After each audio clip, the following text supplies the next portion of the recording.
हमसे किसी ने कहा चलिए स्वामी जी आशीर्वाद देना है विवाह में। हमने कहा चलो भाई, मैं जाता होता नहीं, लेकिन अब वहीं सामने पंडाल लगा हुआ था विवाह का मंडप। हमने कहा चलो। तो मैं गाड़ी में बैठा तो बोले एक दो जगह और जाना है और भी लोगों के यहाँ। हमने कहा चलो ठीक है। विवाह वाले मंडप में ले गए हम।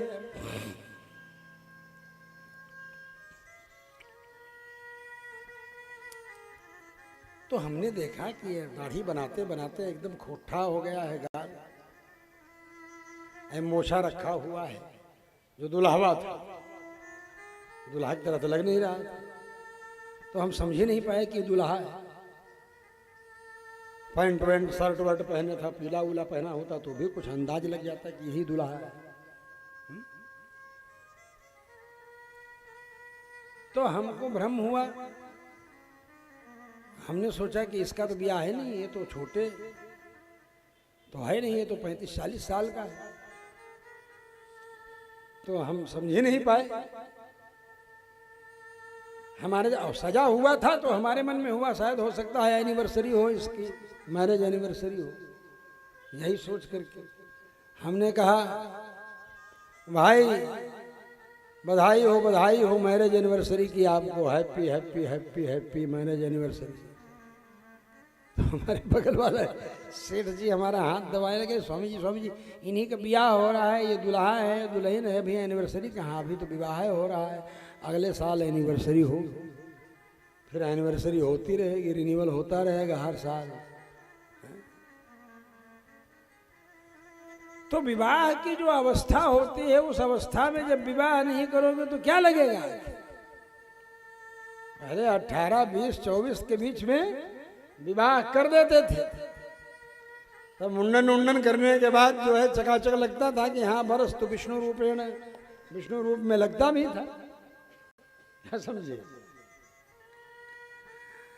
अब अपने पैरों पर खड़े हुए बिना ब्याह नहीं करना चाहते, जब तक अपने पैरों पर न खड़े हो जाए।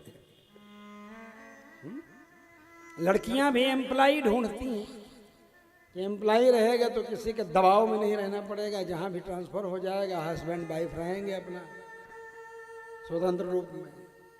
बोलो भाई, यहाँ माँ बाप जो हैं विदेश पढ़ाने लगते हैं लड़के, 2-4 लड़के भी हों तो सब जाके विदेश में ब्याह कर लेते हैं, वहीं बस जाते हैं।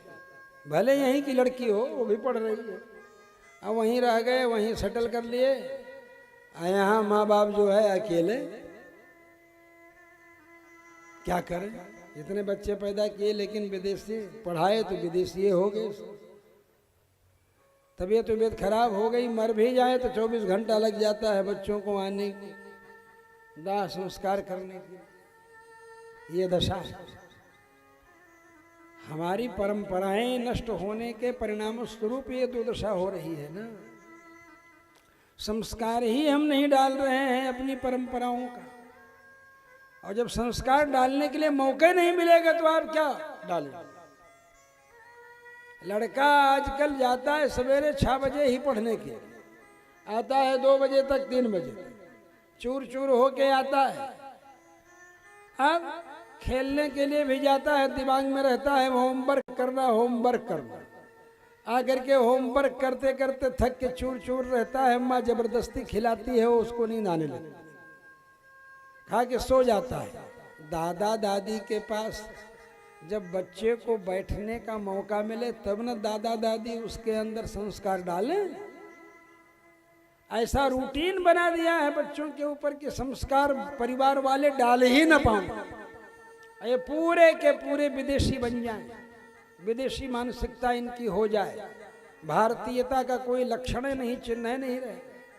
कितना किताबों का बोझा पीठ पर लाद देते हैं। यहाँ हम लोग 1-2 किताब ज्यादा से ज्यादा रहती थी पढ़ते से, ज्यादा किताबों का बंडल, और उसी में सब रहता था, उसी में हर चीजें मिल जाती थी। बड़े भैया की किताब से छोटे भैया पढ़ लेते थे, छोटे भैया की किताब से उनसे छोटे भैया। मैं बोलूं अब तो बिजनेस हो गया शिक्षा, इसलिए हर साल किताब में कुछ परिवर्तन करके सिलेबस में कुछ परिवर्तन करके छपाओ तो बिकेगी किताब, वही रहेगी तो जो बड़ा भाई है उसकी किताब छोटा भाई पढ़ करके काम चला लेगा। यहाँ एक ही पुस्तक से हम 4-5 भाई थे, सब पढ़ लिए।